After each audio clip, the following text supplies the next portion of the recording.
So lots of people are aware of things like the law of attraction, the law of resonance, the law of balance, and really all of these different things that really say you can start to manifest what it is you want in your life and really to start drawing that in. But if this is the case and we're now more aware of these things, why does it seem that so many people struggle to manifest what they want or just struggle in life in general? If the law of attraction and similar laws are real, and I have every reason to believe it is because I've seen the evidence of it in my life and others, why is this the case? Why is it so many people seemingly can't get it to work effectively? Well, in this video, not only am I going to give you the answer to those questions, but I'm also going to give you 3 activities that will instantly raise your manifesting power so that you are making it more likely for these things to work. Let's get into it.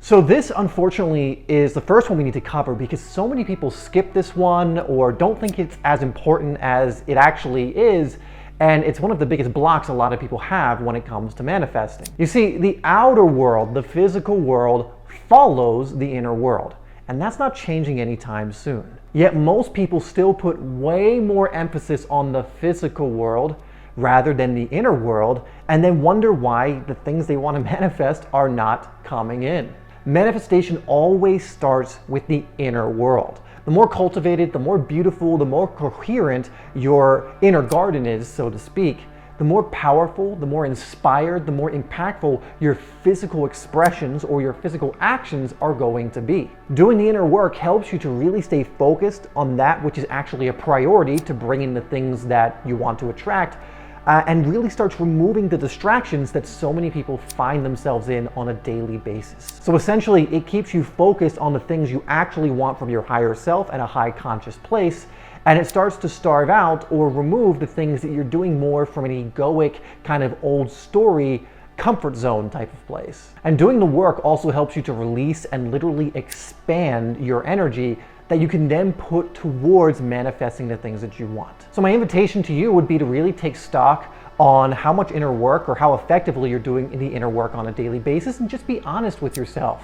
Are you really honoring the inner work and really doing your due diligence with it? Or are you skipping it, not really into it when you're doing it, and really prioritizing the outer work more? Now keep in mind that your head and your ego will absolutely try and prevent you from doing the inner work, because by you doing the inner work, you start to become less reliant on them, and they know this. And so they will justify and do anything to really try and stop you doing that inner work, but I would encourage you to do it anyway, and that voice will start to actually get softer and softer and softer the more you do the inner work. Now, this next one is one of those activities that if you avoid, you almost guarantee that you will be attached to your problems and you won't progress on your spiritual journey or just your journey in this physical plane in general. Now, I'm sure you've heard of the power of letting go or surrendering.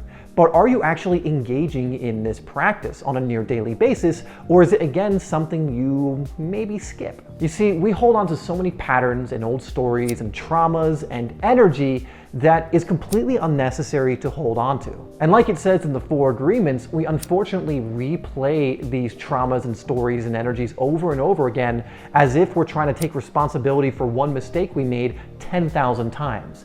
We'll sometimes beat ourselves up energetically 10,000 times for something we just needed to look at once. Now, not doing this will cause stuck energy. It will cause the space that could bring in inspiration and manifestations to be filled, and it's basically going to guarantee that you're going to remain stuck. This is one of the most common challenges that I think a lot of people who want to manifest face, especially if the manifestations aren't coming in. They haven't released what they need to release to create the opening for the new to come in. It essentially means that you're going to stay on the energetic frequency and vibration of those past traumas, those old stories and stuck energy, because you're continually transmitting them out because they're stuck within you. And this is why letting go and surrendering work is so valuable, because it helps those to move on, and then you're able to transmit out a different energy. Essentially, if you don't do this, you get caught in what's called survival mode and survival emotions instead of creative mode and creative emotions, which are essential if you want to start co-creating your reality in the ways that you want. So that being said, letting go is one of the most just beneficial skills and abilities to develop as you go on this journey. And again, not just because you can then release things that you may be holding or have been holding for like a decade, but as you pick up new things, which you inevitably do in this existence or on this journey, you will know how to release them and let them go naturally. Now, if you want to learn more about letting go and mastering your emotions for real, then check out my Facebook group, The Elite Transformation Experience, which I'll link in the description down below. I give you ways in which you can do that. I give you some next steps that can really help you in so many areas of development to really experience lasting transformation. So if that's something that you want to do, I would go check out that group down below. Now, this next one has to be mentioned because it's an area that so many people who go on this journey, especially if they go from the spiritual side of things, they either struggle with it, they resist it, or even downright curse it. And the reason for that is because they've struggled with this so much, they kind of want to almost cast it aside or think it's not important or they don't want to be a part of it.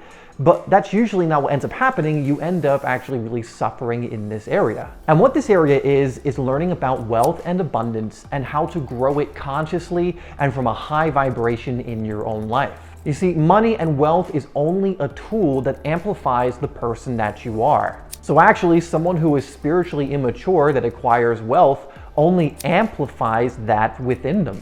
And usually it ends up in a pretty poor place. However, someone who is more developed that acquires wealth and does it in an ethical way and does it in a high conscious way, typically is able to accelerate not only their own spiritual journey through using that tool, but also the journeys of other people who are willing to step up to the plate and really leave their comfort zone. And so in my eyes, the more high conscious people that acquire money in this way, acquire wealth and learn the rules to this game, the better. For so many, being in lack causes tons of problems. It keeps people in survival mode, again, instead of creative mode. And even if they don't want to admit it, it's a big thing in their lives. It's actually really funny because so many people who say they don't care about money are the ones who are talking about it the most. Yes, from the negative, but if you're stressing out about it, if you're having those kind of emotional reactions towards it, you do care. So let's learn the game so you can use it to expand your growth and your mission instead of allowing it to be something that you're always in lack with. So the good news about this is, like most things, wealth and abundance have natural laws that govern it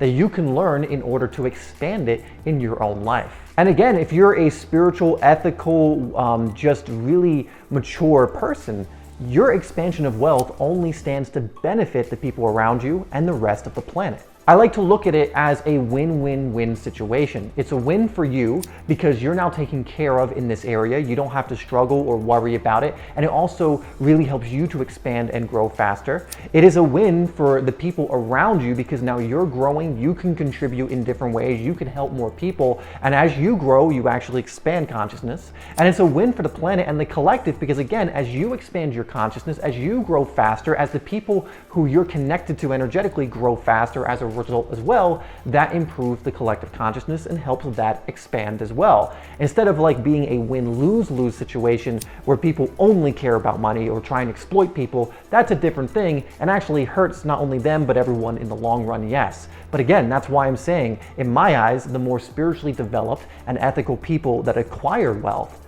the better. So I would implore you not to bemoan or curse money, because that which you curse will curse you back. If you curse wealth, it will run from you.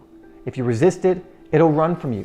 But if you bless it, if you invite it in, it will start coming into your life magically and in droves, in abundance, like a cascading waterfall. Now, that's more of the background of how you can start to manifest and invite wealth in, which is going to go a long way to manifesting other things in your life.